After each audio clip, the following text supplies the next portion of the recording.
Relatives of Kayihura and residents of his hometown in Kisoro expressed immense happiness upon hearing the news of his retirement. They mentioned that it had been their prayer to see him retire peacefully, even though they were hurt when a military court denied him permission to return to Kisoro.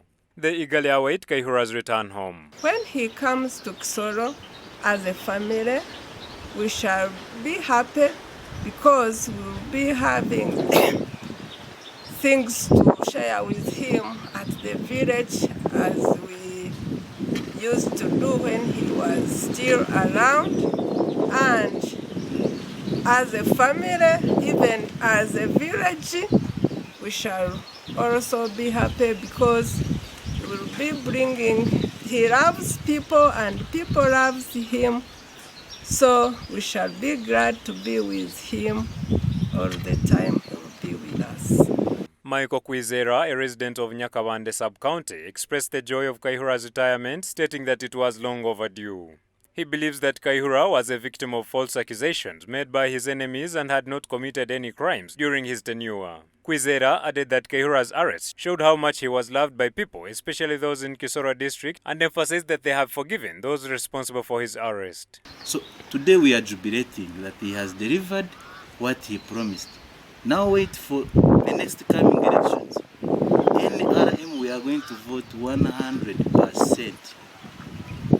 You don't know what is going on in Kisoro right now. Everybody is jubilating. If you look on our social media platforms, it's jubilations all over. John Mufti Mutiza, a councillor representing Nyarisiza sub-county, was also thrilled about Kayihura's release, considering a fulfillment of President Museveni's promise to pardon him during his 2020 political campaign. Mufti Mutiza believed that despite his retirement, Kayihura's skills and capabilities could still be utilized for specific assignments. I can say President Museveni has done what he promised the Bafumbira. During the campaigns, remember we refused to go in Kabale, and finally he met people of Kisoro and in Kisoro. And he promised us to pardon Kayihura and to forgive him and to drop all the charges. But the other year, last year, Kayihura was one of the generals who was supposed to retire. But unfortunately it did not happen. But today, we are grateful that General Kayihura is going to retire. Wilson Kaziri Miri, district councillor representing Chahi sub-county, acknowledged that while some errors occurred during Kayihura's tenure, it should not overshadow the fact that he served effectively in securing security. He expressed his happiness upon learning about Kayihura's retirement. Much as there are some allegations and whatever, and that's why President Museveni is looking into it and say that this man, much as he has done this, but he served the country. So I'm sure President Museveni is a parent and he's likely to acquit all those charges, but through the head of court martial.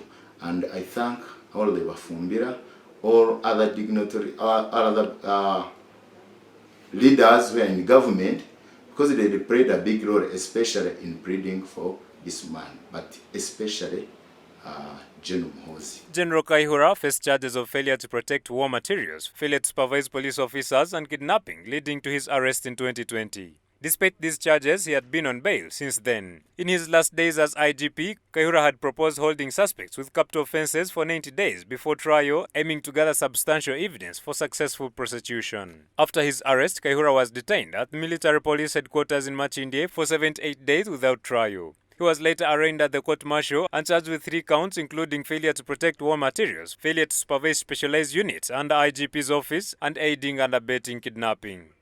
Story compiled by Job Namanya for Church of Uganda Family TV, News at 8.